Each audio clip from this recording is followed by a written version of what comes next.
Right now, people protesting that proposed oil terminal in Vancouver. If it goes through as planned, it would be the biggest oil terminal in the country. Our Chris Holmstrom at tonight's hearing. Here's the latest. There are a lot of passionate people out here, and the majority of them are against the oil terminal. You can see a rally going on right here. Many people holding signs that say, "Don't spoil the gorge," and they're hoping by expressing their concerns that the states will reject the proposal. Fracked gas and back-in crude oil are... It was a sea of red as hundreds expressed their concerns on the proposed Vancouver oil terminal. Today's focus, the environmental impact statement that covers everything from earthquake hazards to a possible risk of explosion. This is a pressing issue with great ramifications for the health and safety of our community. While the majority are against the terminal, some are in favor. We will employ roughly 100 to 400 people in the local Vancouver area. Now, if approved, the group Vancouver Energy would build a rail-to-marine oil transfer along the Columbia River.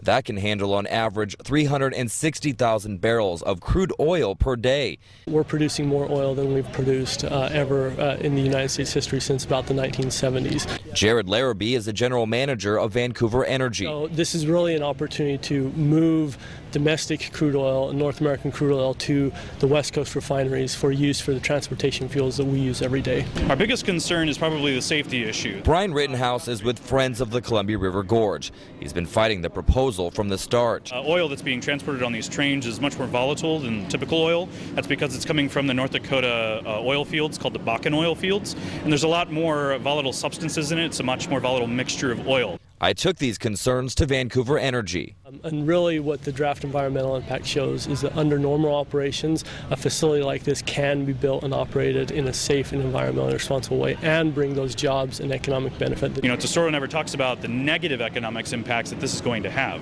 You know, we want clean, renewable energy in this area. We want a renewable energy revolution, and we want jobs that will bring sustainable, responsible economic development to Vancouver. And there are still 2 more hearings, both of them next week. From there, the council will make recommendations to Governor Jay Inslee, who will decide what will happen with this proposal. Of course, we'll let you know what happens. Reporting from Clark County, I'm Chris Holmstrom for KOIN 6 News.